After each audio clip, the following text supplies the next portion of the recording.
Manatra ny araba ho antsika rehetra manaraka ny fahitalavitra TNTV ao anatin'izao fotoana ny fampahalalam-baovao izao ampanajana tomboky lasy tomboky vavy no anasananao anaraka ity TN News ity hatramin'ny farany. Ny resaka politika izay isam-bola mafampana ary mitana ny be sy maro anatin'izao fiomanana ny fifidianana izao no ndeha nokafantsika ity fampahalalam-baovao ity. Ny faneho-kevitra zareo avy eo anivon'ny CFAFI na ny sehatra ny fanaraha-masiny fiainam-pirenena no ndeha hanokafana izany. Ilaina ny fanovana ny rafitra sy ny fandrafetana lalam-pandrenana vaovao mifanaraka amin'ny tena filan'ny malagasy ary tsy azo ovaovaina io hoy ny sehatra fanaraha-masiny fiainam-pirenena na ny CFAFI. Tsy maintsy miroso amin'ny fifidianana kosa nefa isika amin'ity taona ity ka izay filoham-pirenena olany eo no hanomana sy hametraka izay rafitra sy lalàna vaovao ifehezana ny tany sy ny firenena izay.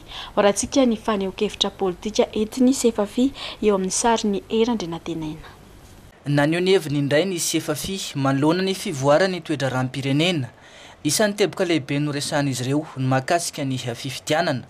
Manoloana ireo hevitra samihafa mitakiny any amorana ny fifidianana dia nanambara ny CFAFI fa tsy tokony ahemitra intsony ny fifidianana. Ilaina ny fanorenam-pirenena amin'ny alalan'ny fanovana rafitra sy ny fananganana lalàna vaovao fa izay filoham-pirenena voafidy eo no tokony hametraka ao anatin'ny fandaharanasany ny fanaovana laharam-pahamehana ny fananganana lalam-panorenana tena mifanaraka amin'ny filan'ny malagasy. Ka rehefa ifiditsika candidat zany dia mba efa mahafantatra hoe inona no mety ho ataony mikasika an'ilay lalam-panorenana. Fa izay ato amin'ny CFAFI zany dia mihevitra fa tsy afaka iandritsika hoe ho amboarina aloha io lalam-panorenana io zay vao hiroso amin'ny fifidianana. Tsy maintsy aloha tsika miroso amin'ny fifidianana zao fa tokony ao anatin'ny débat sy ny ady hevitra ny fomba fijery ny candidat tsirairay avy mikasika ny lalam-panorenana. Inona sy inona no mety ho ataony rehefa tonga eo amin'ny fitondrana izy. Ary mba hanaraka ny fepetra satria raha tadiditsika ity lalam-panorenana ity efa nasarotana ny fanovana ny lalam-panorenana ka raha mba voafidy ilay filoham-pirenena manana programma dia mety ho moramora ho azy zany ny anatanteraka an'izay mandritra ny fetim-potoana hiasana. Na dia izany aza dia nanamarika ny CFAFI fa betsaka ny zavatra tsy mbola tomombana mahakasika ny fifidianana. Isan'ny notsongain'izy ireo ny momba ny lisam-pifidianana. Nisy ny ezaka nataon'ny fanjakana sy ny CENI tamin'ny fampitomboana ny isan'ny mpifidy. Nisy ihany koa ny finiavana ampahangararana ny lisam-pifidianana tamin'ny alalan'ny fanaovana audit na fitsirihana manokana. Saingy betsaka ny fanatsarana tokony mbola apetraka ho hiatran'ny CFAFI. Tahaka izany ihany koa ny tokony hampahafantarana ireo toerana rehetra isy ny birao fandatsaham-bato sy ny isan'ny tena marina amalina ny ahiahin'ny olom-pirenena sy ireo candidat. Anisan'ny zavatra be dia be ilay tenenina teo hoe anisan'ny zavatra isintonan'ny olona ny sainay fa zay tsy nanisa tena nanisa marina dia hoe izay ao anatin'ny lisitra any amin'ny fokotany. Rehefa mijery zay amin'ilay site web ny CENI dia tsy ao. Dia ahoana ny anamarinana an'iny? Move zay afaka makany amin'ny CENI mivantana. Dia hoe any amin'ny fokotany any nareo mijery an'ilay izy. Ka ahoana no tsy any amin'ny CENI zay nefa any amin'ny fokotany. Ahoana marina fiaraha-miasa ny CENI sy ny fokotany. Ohatra vitsivitsy zay mahatonga an'ilay hoe lisam-pifidianana mbola be dia be ny zavatra azo anatsarana azy. Ny fifidianana filohan'ny Repoblika fitsapana ny fahamatorana ara-demokratika araka ny nambaran'ny CFAFI tao anatin'izay 25 taona nahaleo tena ny Madagasikara izay nisedrana ireo fifidianana maro izay nibetsaka indrindra dia ny niaina ny firenena sy ny vahoaka ny disadisa sy ny savorovoro. Andrasana hoy ny CFAFI amin'izao fifidianana ho avy izao ny fahaizantsika manitsy ny dia sy ny fanarenana ireo lesoka rehetra ifanitranga izorana amin'ny fananganana ny firenena tena vanina. Tsy ampaserasera ny CENI mahakasika ny fampafantarana ny asa iandreketany sy ny vokatra izany hoy ny CFAFI. Tokony hanao ezaka araka izany ity vao miaramaly eo tena misahana ny fifidianana ity amin'ny fampafantarana azy satria betsaka ny vokatra tsy mety ateraka izany raha tsy ilaza fa tsy nisy zava-mitranga amin'izao vanim-potoana mialohan'ny fifidianana izao. Izany moa dia ireo tsikera maro samihafa miantefa amin'ity vao miara-isahana ny fifidianana ity. Faneho-kevitra. Mety ho tery dia tery ny écart eo anelan'elan'ireo izay miakatra deuxième tour sy izy ireo izay tavela zany ka io zany mila fitandremana ihany zany zegny no ilavana ny hoe ahafantarana hoe manahoana ny dépouillement sy ny fampiakarana ny voka-pifidianana. Raha fijerinay azy zao mantsy dia ohatrany tsy mitovy lanja ny fahefan'ny sasany amin'ny resaka communication oharina amin'ny communication amin'ny CENI. Ny CENI zany ohatrany tsy eny mihitsy. Izy dia tsy mbola nanambara hoe manahoana sy manahoana ny endrik'ilay bileta tokana. Mbola tsy manambara izy hoe aiza sy aiza avy ireo bureau de vote. Be dia be zany communication tokony ataony CENI izay mbola tsy ataony. Ary manazy hoe ho taraiky izy satria mety izy candidat atanjaka be mahafantatra ny voka-pifidianana amin'ny premier tour amoakany anazy alohany ny CENI. Ka mila ohatrany hoe mampirisika ihany zay ny CENI zany anatsara ny communication satria ny azy ny client tsy ny mpamatsy vola avy any ivelany fa isika vahoaka malagasy. Nefa tsika zany ohatrany adininy ohatrany tsire izy ary azo lazaina koa raha tsy manao ny tokony ataony raha ny lalàna no jerena amin'ny fampiarana ny fepetra sy ny lalàna raha mikasika ny pré-campagne na ny campagne izay mbola ho avy.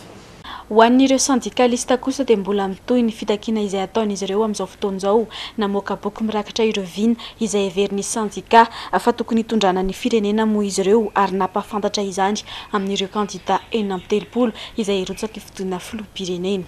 Fanadiadiana.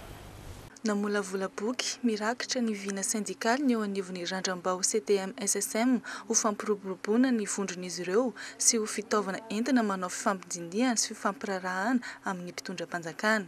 Endrika vaovao entina mitaky ny zony sy ny fitsakiana ataony moa ity boky ity. Raha tao anatin'ny telo taona zay dia nafana vai ny tolona syndikaly teto Madagasikara ary tao anatin'izay fahafanana tolona syndikaly zay natsapa ny syndikalista rehetra hoe sao dia mila mandiniky tsika. Ary zay nahatonga ny fampiresahan'ny syndicat nafitsanganana ny tyle hoe randram-bao syndikaly tia ary nafana ny adihevitra tamin'ny mpiara-mimbonatoka nafana nanao inona nanao fianarana nianatra amin'ny mpitolona syndikaly rehetra zany nafana manavao rehefa nianatra na aya dia niditra amin'izay ahoana ny fomba ahafahantsika zany mampisy vokany zao tolona ataontsika zao dia zay isany anankiray hito ny vokatra hoe aleo arafitra ao anatina boky tsara mipetrapetraka mihitsy hoe inona ny viny syndikaly inona ny fitakin'ny mpiasa rehetra eto Madagasikara fa tsy atao ataony atsainany fotsiny le izy. Miantso ireo candidat 13 mirotsaka ho fidina filoham-pirenena ny randram-bao syndikaly CTM SSM ny fahaefatra sy ny fahadiminy volana oktobra izao hifandinika sy hiady hevitra amin'izy ireo mahakasika ireo vina ireo. Dia amin'ny alakamisy fahaefatra ny volana septambra sy ny zoma fahadiminy volana oktobra dia nasaina ireo candidat rehetra hiady hevitra amin'ny syndikalista sy ny mpiasa mahakasika io vina io. Ambara fa ny candidat vatany mihitsy no nasaina amin'ny fotoana io fa tsy ny solotenany.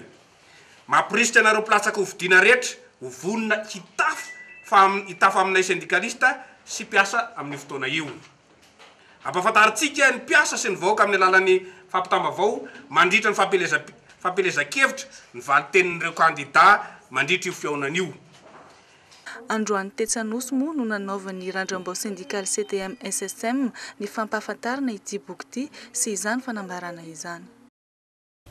Mila tao mazava ny paikady entina manarina ny firenena isan'ny antony mbola volana ny vina syndikaly fametrahana ny foto-kevitra ijoroan'ny mpiasa eto Madagasikara sy ny firaisan-tsain'izy ireo nambarany taleny SSM ny filoham-pirenena izay mitovy hevitra amin'ireo syndicat izay hivondrona ny mpiasa malagasy no hiara-iasa amin'izy ireo. Ratsika vetrany faneho-kevitra.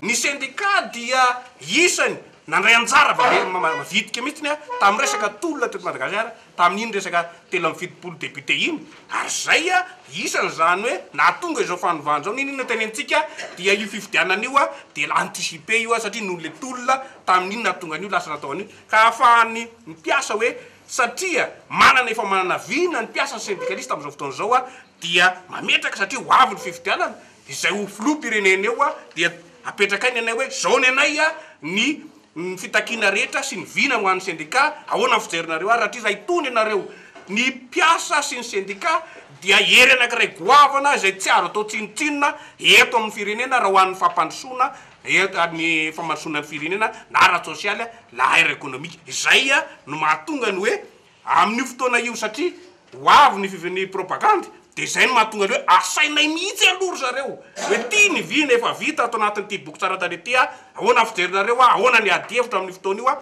ho an'izay masa hiatrika ny mpiasa sy ny syndicaliste satria isan'andro dia atao ambavany foana ny hoe atao an'izao nareo mpiasa atao an'izao nareo syndicaliste nefa tsisy tanterahana zany rehetrehtra zany fa amin'ity zany de mifanatrika tsara hoe tiany anay ahoana fijerinareo azy amin'izay fotoana zay araka ny fanambarana teo dia ho alefanay mandridina propagande mihitsy hoe tiany nambaran'ity candidat ty mikasika atsika mpiasa ry vahoaka malagasy. Fa ho an'ny RMTF kosa dia mbola mivoy hatrany ny tsy tokony anatanterahana ny fifidianana izy ireo na dia efa mandeha amin'ny antanatohatra samihafa irosona amin'izany ary amin'izao fotoana izao ireo sampandraharaha isan-karazany. Mampidi-doza amin'ny firenena ny fanatanterahana ny fifidianana amin'ity taona ity hoy ny faneho-kevitry ny RMTF raha namonjom-panao gazety izy ireo. Tsy ny olona ny tokony hovaina fa ny rafitra misy eto amin'ny firenena mba hitsinjovana ny malagasy raha ny faneho-kevitra izy ireo hatrany. Ny Ando Miaradina, Tsilanitra Ronaldo.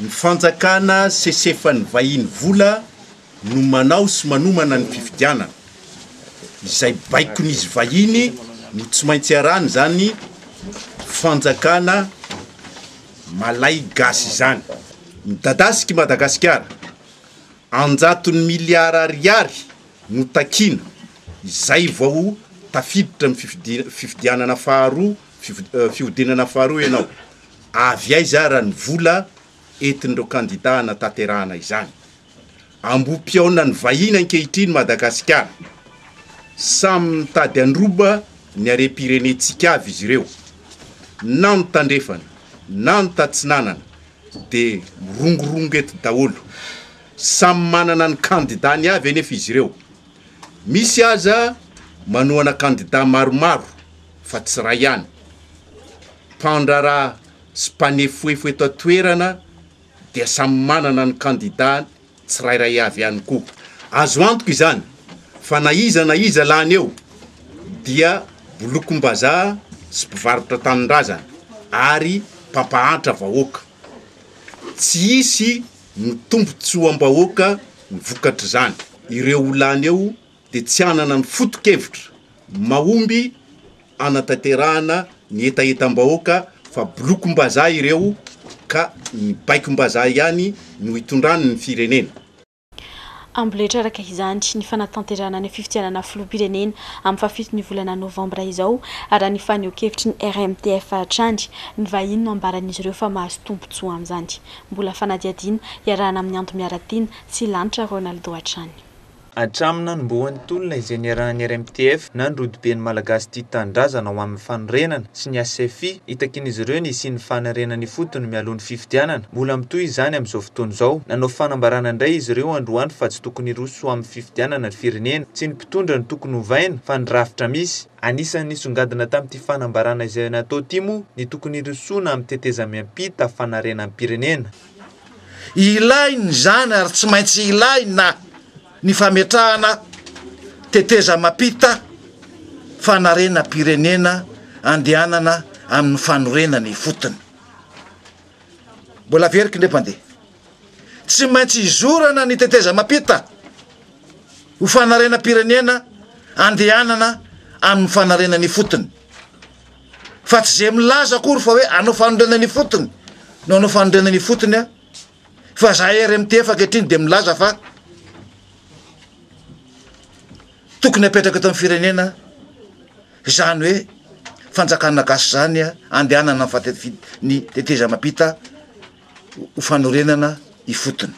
Tsy toy ny teteza mitatra amin'izay no atao tsy fizarana sesa sy fanaovana kolikoly fitondrana anarina ny firenena no ajoro fa tsy fitondran'ny maromaritra iraisany izany anjakan'ny kabraraka sy ny fanararotam-pitondra madio tsy misy mpanao kolikoly mahay sy tsara sitrapo no hitatana amiko de izao matoa namaky an'ity fanambarana ty amin'ny anaran'ny RMTF bebe loatra ary manaiky fa misy mpanao politika tsy mitondra lalana ho any amin'ny fahampandrosom-pirenena kanefa nisy foana no mijoro eto anatin'ity firenena ity ka hoy aho hoe mila ajoro ny teteza mapita.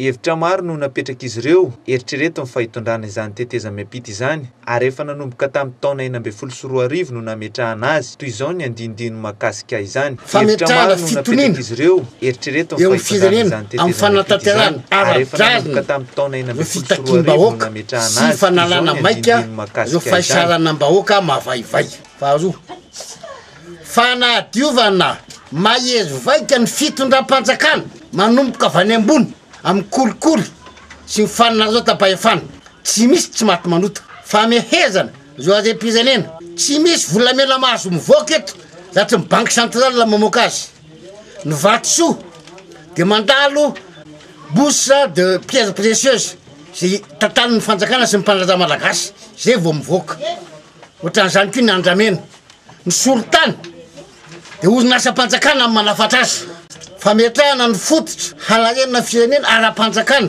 ara-toekarena sy ny sosialy ny fanovalana ny rafitra-azabola ary ampitombona ny taon'ny volany ariary fametrahana lalam-panondrenana sy lalam-pividianana vaovao azo fanovalana ny lalàna fototra mangetra rehetrarehetra fanalana ny fanotrana lalina azo famoronana asa mahazo be anantampitisany ao anatin'ny fotoana voafetra azo falafanana koa ny tsy fandripalemana misy eto amin'ny tany sy ny firenena fitazana ny vahoaka ho tompona andraikitra miaingan'ny foto ny fampandrosoana sy ny fandaminana rehetra apetraka ny lalàna vonjamaika mametraka ny asy ny fokotany ary apetraka ny rafitra takin'izany fifandraisana miaro ny fahaleovan-tena sy fiandrianam-pirenena tsy miankin-doha amin'ny any ivelany.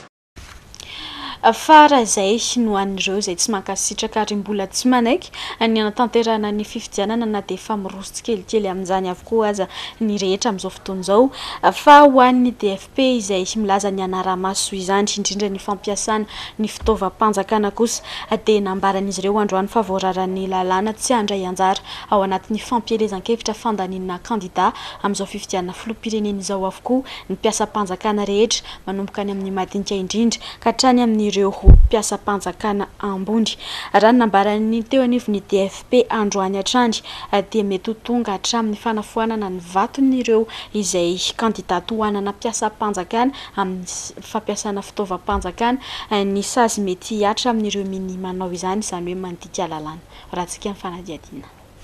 Nanamafy ny fampiasana ny fitaovam-panjakana ataon'ireo mpiasam-panjakana ao anatin'ny fampielezan-kevitra izay hanomboka ny fahavalon'ny volana Oktobra izao ny dinika ho an'ny fanavotam-pirenena androany.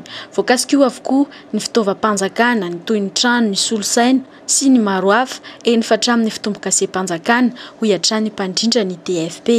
Inona ireo fitaovam-panjakana tsy azo ampiasana tanisa mihitsy izy ao fiara, moto fiara-panjakana, moto-panjakana, fitomboka se-panjakana, trano-panjakana, sonorisation-panjakana, seza-panjakana tsy azo entina hanohanana kandida ireo fitaovam-panjakana ireo. Tsy azo atao manery mandraona manery ankolaka mpiasa ambany fifehezanao hanohana kandida anankiray. Na ao anatin'ny fampielezan-kevitra aza dia efa ametraka fitoriana ireo mpiasam-panjakana izay tratra manao izay fampiasana ny fitaovam-panjakana izay ny DFP hitory ireo kandida hanaova ny mpiasam-panjakana fampielezan-kevitra eny anivon'ny HCC kosa izy ireo aoriany ny fampielezan-kevitra. Ity farany moa izay mety afoana ny vatoazo ny kandida iray raha toka ahitana pirofo. Misy ao sazy lamandy, misy ao peine d'emprisonnement. Efa misy peine d'emprisonnement hazo an'ireo de 2 à 5 ans.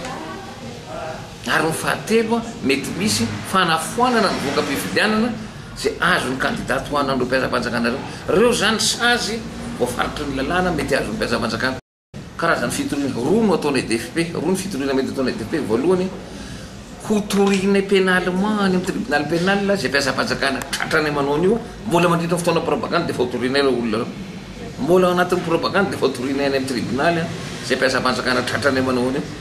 Ary orinany 7 novambra vita fanatsambato dia toriny any amin'ny HCC reo candidat reo mba angatana ny fanafoanana ny voka-pifidianana azon'izay candidat ho toanana. Tsy ny fitaovam-panjakana ihany no tsy azo ampiasaina hitomana ny olona hifidy candidat iray fa voararany lalàna eto amintsika ihany koa ny fampiasana ny fahefa-panjakana ity faran'izay mety iseho amin'ny fitokanana olo-panjakana foto-drafitrasa mandritra ny fampielezan-kevitra notsindry ny DFP kosa nefa fa tsy voakasika izany ny olom-boafidy toy ny ben'ny tanàna sy ireo mpanolo-tsaina.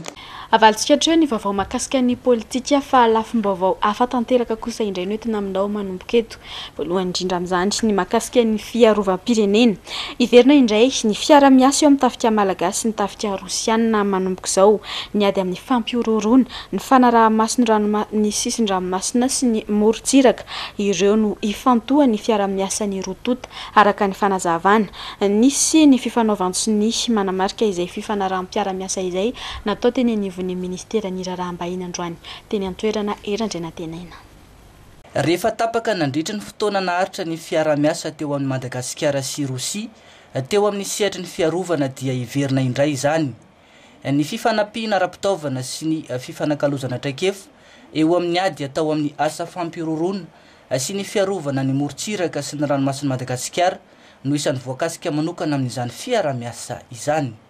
Ka androany dia ohatrany hoe fanaterahana vaovao indray satria dia nivelomina zany fiaraha-miasa izany ary ny fiaraha-miasa izay natao sonia androany dia mahakasika ny fifanakalozana traikefa eo amin'ny firenena rotota, ny ady atao amin'ny asa fampirorona, ny ady asa amin'ny asa fijirihana an-dranomasina dia amin'ny alalan'ny fiaraha-miasa io ihany koa dia isy ny fiofanana ara-maramila izay ataony miaramila eo anivon'ny filoalan-dahy malagasy any Rusia ary dia mbola hitombo zany amin'ny alalan'ny fanomezana fampitaovana ny filoalan-dahy malagasy ary mbola misy ataoko hoe fiaraha-miasa hafa ankoatrin'io araky ny fotoana mahamety azy.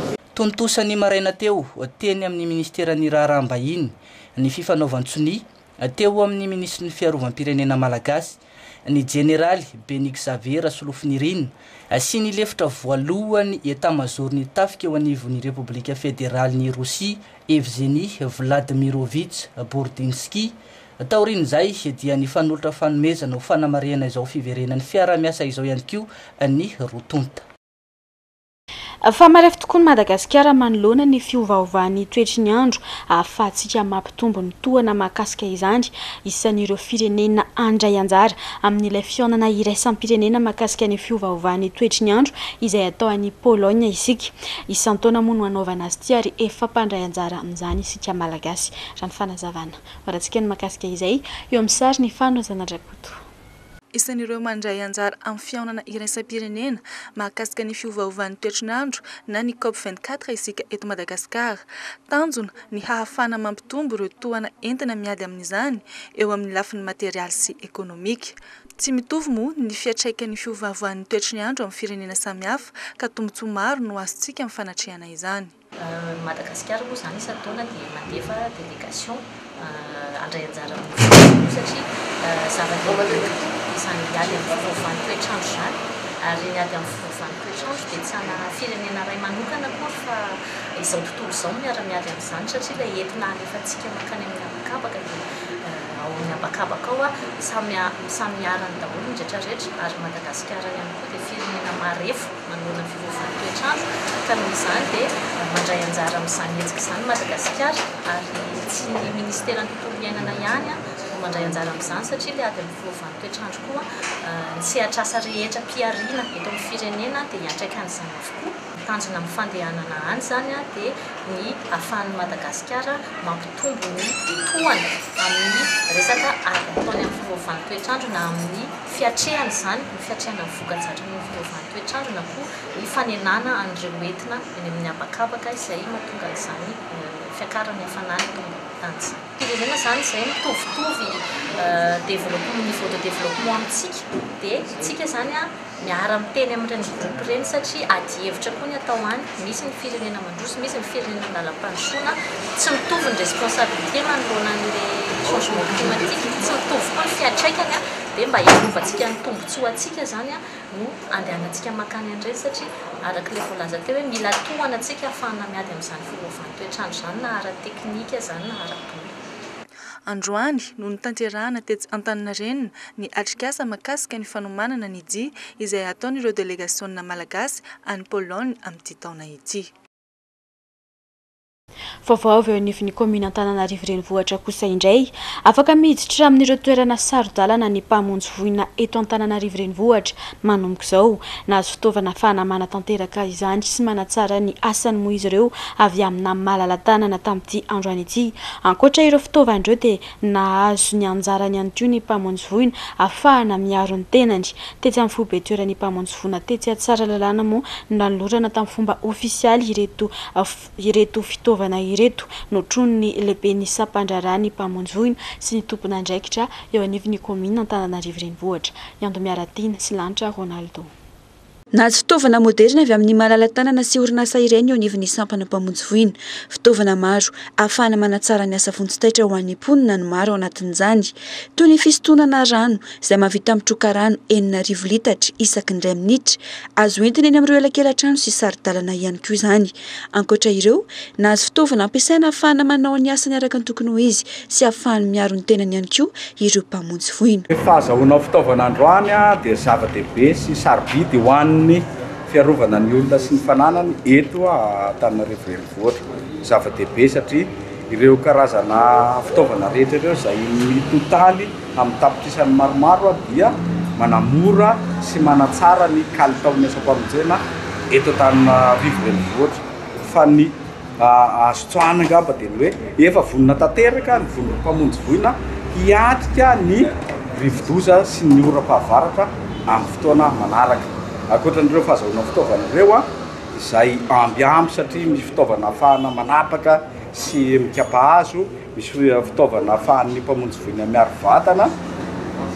Misy ihany koa izany fitaovana izay somary efa moderna manatsara ny asa-pamonjena. Ny zavatra atao sisa dia ny manamafy ny fiofanana ary indrindra ny midiny ny fotony mampianatra ny fietsika rehetra izay tokony hananany vahoaka eo amin'ny fiarovana ny loza sy ny famonjena voina. Tetsy amin'ny foibe toeran'ny mpamonjy voina tetsy Tsaralalàna no nanolorana ireto fitaovana vaovao ireto ny maraina teo.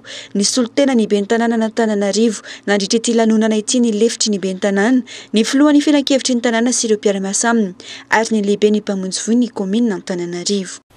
Dia iny ihany koa no manakatona ny fampahalalam-baovao natolotranao tamin'ity alina ity. Mankasitraka fenonao nanaraka izany hatramin'ny farany. Raha pitsondre ny fotoana antsika manaraka. Mandrapitafa tompoko.